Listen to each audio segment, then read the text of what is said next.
Yol nişanlarını düzgün hərəkətlə öyrənək.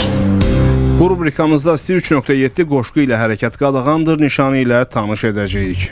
Yol nişanlarını öyrədən rubrikanı Azparking təqdim edir. 3.7 qoşqu ilə hərəkət qadağandır nişanı yük avtomobillərinin, o cümlədən icazə verilən maksimum kütləsi 3,5 tonadək olan yük avtomobillərinin və traktorların istənilən tipdən olan qoşqu və yarım qoşqu ilə hərəkətini, habelə istənilən nəqliyyat vasitələrinin, o cümlədən minik avtomobillərinin, mexaniki nəqliyyat vasitələrini yedəyə almaqla hərəkətini qadağan edir.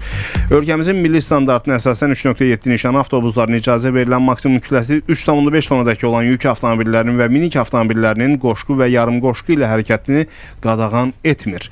3.7 nişanda quraşdırıldığı yol sahəsində hər iki istiqamətdə hərəkəti qadağan edir. Ona görə də həmin sahəyə bütün girişlər qarşısında quraşdırılmalıdır. 3.7 qoşqu ilə hərəkət qadağandır nişanı ilə hərəkətin qadağan edildiyi yola yanlardan, yəni sağa və ya sola dönərək daxil olma yerləri qarşısında 3.7 nişanı müvafiq olaraq 7.3.1, 7.3.2 və 7.3.3 qüvvədə olma istiqaməti lövhəcəklərlə birlikdə quraşdırılmalıdır.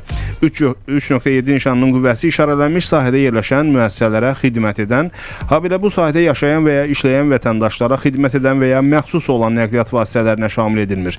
Belə hallarda nəqliyyat vasitələri işarələnmiş sahəyə təyinat yerinə ən yaxın olan yol aracından girib çıxmalıdırlar. Yol nişanlarını öyrədən rubrikanı Azparking təqdim etdi. Azparking mobil tətbiqi telefonunuzda varsa, siz nəinki yollardakı parklanma ərazilərindən, həm də xüsusi parklanma ərazilərindən ödənişlərinizi rahat şəkildə edə bilərsiniz.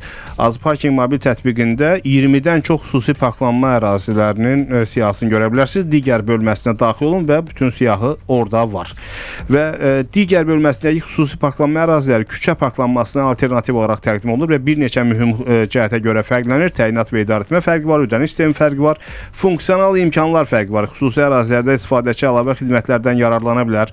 Parking kartı, giriş bilet sistemi, şlaqbaum inteqrasiyası, kamera nəzarəti və s. ola bilir bu ərazilərdə.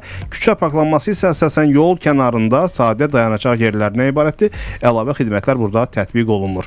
Bir tətbiq, bir neçə həll, yerin üstündə də yerin altında rahat ödəniş imkanları Azparkinglə mümkündür.